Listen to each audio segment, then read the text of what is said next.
আমি ওসি সাহেবকে বলবো, ওসি সাহেব আপনি যদি বিয়ে করে থাকেন আপনার পরিবার আছে, আপনি যদি বিয়ে করে থাকেন আপনার সন্তান আছে, সন্তানের কসম কেটে বলুন আমি গতকাল বিজয়নগরে 1 সেকেন্ড সরকারের বিরুদ্ধে কথা বলছি কিনা। আমি স্টেজ থেকে ওঠার পরে যখন দেখলাম প্রশাসনের গাড়ি, দেখেছি আমাদের মতাদর্শের বাইরের অনেক অপরিচিত পোলাপান এখানে ঢুকছে। কিছু কিছু মানুষ আমাদের মাহফিলে তারা একটা ট্যাগ লাগাইছে, তাহিরি বক্তরা মাথা ফাটিয়েছে, তাহিরি বক্তরা গাড়ি ভেঙেছে। এই ট্যাগ লাগানোর কথা বন্ধ করুন। একটা মাহফিলে শুধুমাত্র তাহিরি ভক্তই থাকে না, এই মাহফিলে অনেক শত্রু আছে, ওরা ওয়াকারেস ঘটিয়ে সুন্নিদেরকে বিপদে ফেলতে চায়। আহলুস সুন্নাত ওয়াল জামাত প্রশাসন বান্ধব মানুষ, ঠিক কি না বলেন? বারবার শুধু বলে আসি নাই, প্রমাণ করে এসেছি। সেই ভালোবাসার প্রশাসন অনর্থক সবাই না, কিছু আছে যারা আমার বিরুদ্ধে অনর্থক হয়রানি এবং মিথ্যা ষড়যন্ত্রমূলক ভাবে তারা মামলা করেছে। আমি প্রথমে এই কথা বলছি এই জন্য, বিভিন্ন মিডিয়া, বিভিন্ন টিভি চ্যানেল যে সাংবাদিকরা রয়েছেন, পুলিশ প্রশাসন এবং সাংবাদিকরা এখনো পরাধীন রয়ে গেছে। কথা বলেন, ঠিক কিনা বলেন? পুলিশ প্রশাসনকে বলবো, আপনারা আর স্বাধীন হবেন কখন? আপনারা নিজে একটু স্বাধীন হন, আপনারা ঘুরে দাঁড়ান। মিডিয়াদেরকে বলবো আপনারা সত্যটা প্রচার করে ঘুরে দাঁড়ান। আপনাদের সাথে আহলুস সুন্নাত ওয়াল জামাত আছে, আপনারা পরাধীনতার শৃঙ্খলে আবদ্ধ থাকবেন না। হাত তুলে বলুন, ঠিক কি না বলেন? পরিষ্কার কথা। আমি মনে করি এই বাংলাদেশে ধর্মের কথাগুলো বলতে গেলে কোনো অনুমতির প্রয়োজন নাই। এরপর আমরা সম্মান করে প্রশাসনের কাছে যাওয়া হলে একমাত্র দেখা যায় আহলুস সুন্নাত ওয়াল জামাতের বিরুদ্ধে যত ধরনের আইন কানুন, আর অন্য কাহারও ব্যাপারে দেখি না। সবাই স্বাধীনভাবে যার যার কাজ করতেছে, রাজনীতির কাজ করতেছে, ধর্মের কাজ করতেছে, কোনো বাধা নাই। আর আমাদের আহলুস সুন্নাত ওয়াল জামাতের রাজনীতি কাজেরও প্রতিবন্ধকতা সৃষ্টি করছে, আহলুস সুন্নাত ওয়াল জামাতের কাজেরও প্রতিবন্ধকতা সৃষ্টি করছে। আমি বাংলাদেশের নাগরিক হিসাবে এই কথা বলা কি আমার অন্যায়? প্রশাসনের প্রতি শ্রদ্ধা রেখে বলছি, শান্তিপ্রিয় মাহফিলে যখন আপনি 94% মুসলমানদের দেশে এই হাজার হাজার মানুষ যারা ওয়াজ শুনতেছেন, হঠাৎ করে যদি আপনি মাহফিলে এসে বলেন যে এই মাহফিল করা যাবে না, অনুমতি নাই, এই কথাটা যদি মাহফিলের একদিন আগে বলতেন কমিটিকে, দ্যাটস অল রাইট।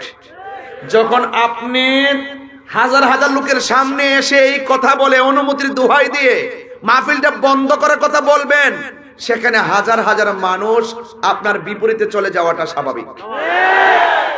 এটা তো আপনি উস্কানি দিলেন, অথচ উল্টা আমাকে বলা হয়েছে আমি নাকি মাহফিল উস্কানি দিয়েছি, দেওয়ার কারণে ঘটনা ঘটেছে। অথচ আমি বক্তব্য স্পষ্টভাবে প্রশাসনকে সেভ করার জন্য, জনগণকে, মুসল্লিকে শান্ত করার জন্য আমি অনেকভাবে চেষ্টা করে 10 মিনিট বেঁধে দেওয়ার পরেও 7 মিনিটে ওয়াজ শেষ করে আখিরি মুনাজাত করে চলে গেছি। এরপরে কে বা কারা কোন ঘটনা ঘটাইছে তদন্ত না করে আমাকে প্রতিহিংসার বশীভূত হয়ে বিভিন্ন ধরনের কুচক্রি মহলের পাল্লাই পড়ে। আমি মনে করি প্রশাসন কাজটা ভালো করে নাই, ঠিক কিনা বলেন? আমি জানি এখনো প্রশাসন হেরানদের শিকার। আমরা এখনো কিন্তু বুঝতেছি যে আপনারা কোনো না কোনো চাপে পড়ে সুন্নিদের বিরুদ্ধে যাচ্ছেন।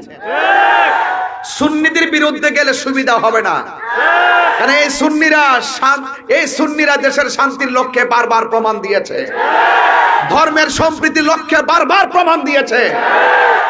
আপনারা এই ট্যাগ আমাকে লাগাবেন।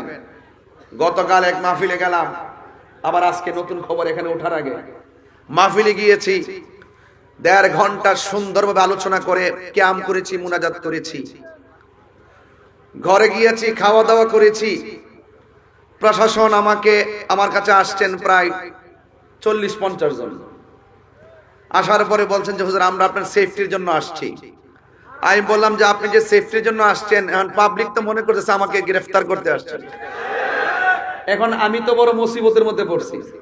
এর চাইতে একটা কাজ করেন, আপনি আপনার মতো সামনে যান, আমি আমার মতো করে যাই। সুতরাং আমি আমার মতো করে চলে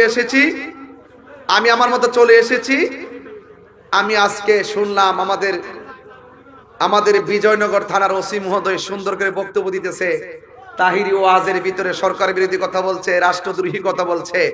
আমি ওসি সাহেবকে বলবো, ওসি সাহেব আপনি যদি বিয়ে করে থাকেন আপনার পরিবার আছে, আপনি যদি বিয়ে করে থাকেন আপনার সন্তান আছে, সন্তানের কসম কেটে বলুন আমি গতকাল বিজয়নগরে 1 সেকেন্ড সরকারের বিরুদ্ধে কথা বলছি কিনা।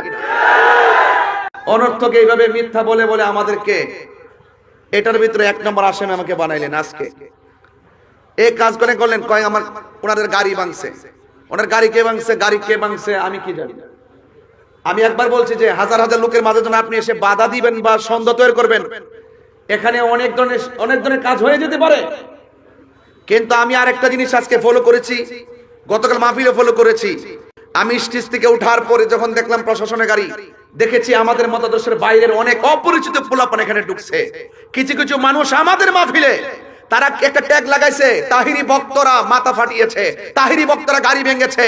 এই ট্যাগ লাগানোর কথা বন্ধ করুন। একটা মাহফিলে শুধুমাত্র তাহিরি ভক্তই থাকে না, এই মাহফিলে অনেক শত্রু আছে, ওরা ওয়াকারেস ঘটিয়ে সুন্নিদেরকে বিপদে ফেলতে চায়। আমরা